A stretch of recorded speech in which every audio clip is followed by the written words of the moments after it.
Hi, everybody. Welcome back to the VO Meter, live prior to eVOcation, talking to our presenters. And we're here today with Lisa Fischoff. Lisa and her business partner, Stacy Seidel T., together as broadcasters have cast thousands of VO commercials on all platforms for products such as Google, Facebook, Snapchat, UN World Hunger, Humira, Con Edison, Carl's Jr., Truly Hard Seltzer, and several PSA spots for the FDA. Welcome, Lisa. How are you today? I'm good. How are you doing? Fantastic. So tell us, how did you become involved with eVOcation? So I've known Karin for several years.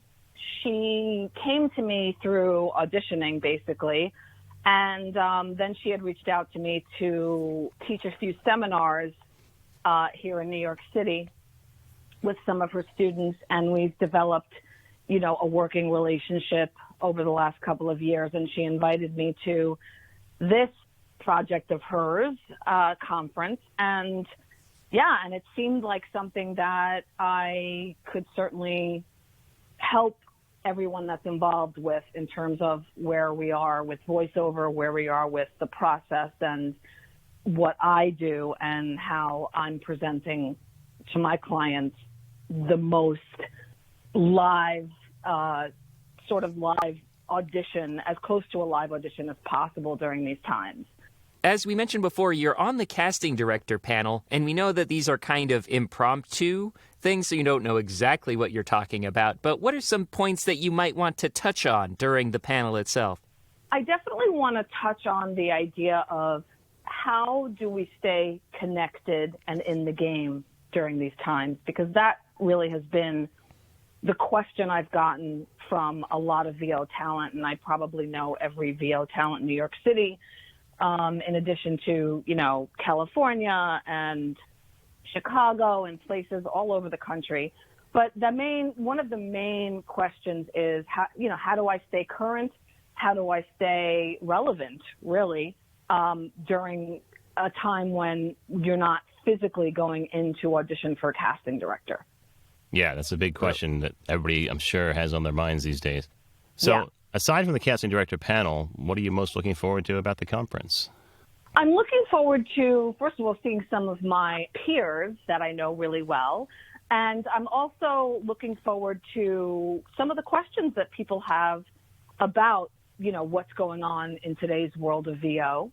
I think that any conference, class, podcast, whatever it is that makes people feel that they're staying connected is creating an energy that I think we all need right now. Plus the idea that it's going to be fun and also educational, which at the end of the day, you want to be, knowledge is power, right? So the more you know, the more likely you are to further your path in the voiceover world.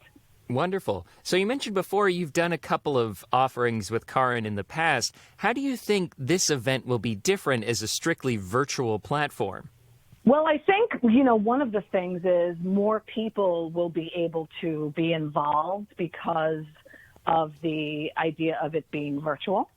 And I also think that the idea of physically going from panel to panel, or class to class kind of a thing is going to be a little easier because no one has to leave their home and no one has to travel.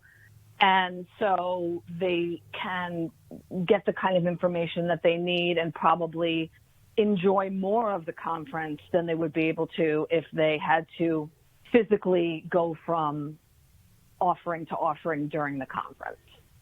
Yeah, Sean and I know that feeling well from being at several conferences over the years together. It's how do I have time to go to the ladies' room or men's room, find a cup of coffee, maybe catch a 30-second nap, and then still talk to my friends in the hallway before we get to the next session.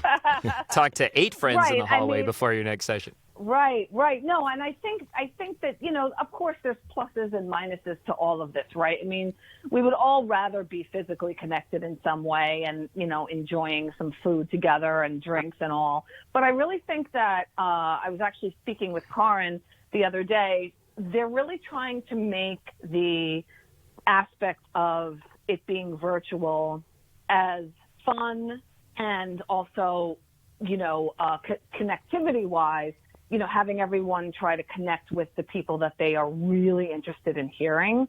And so I think that that's going to be a plus, even though we all miss the idea of a live conference physically.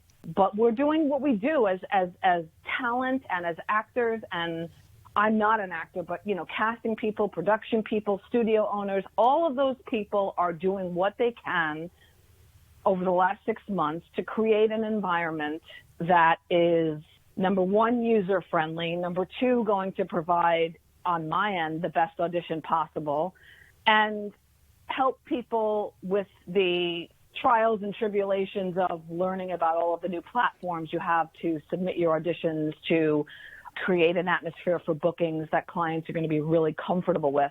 So all of these things, I feel like everyone, in my experience, has really tried to help each other, which is really nice.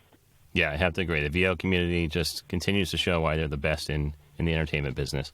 Luckily, VO is an area of acting where there's been a lot of remote work done for years and years. So although the transition is new to many, it's not new to a lot of people as well. And we've been able to, I think, thrive and be busy and, just take whatever is going on and continue our path to be successful and provide great VO for commercials, which is what I do.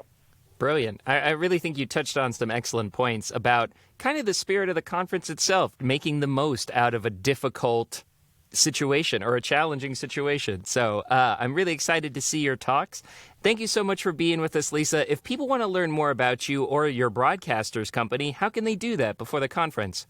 Well, actually, the best way to really reach to find out about us is I would just go on to my work email address. Our website is being reconstructed. One of the things that we're able to do during the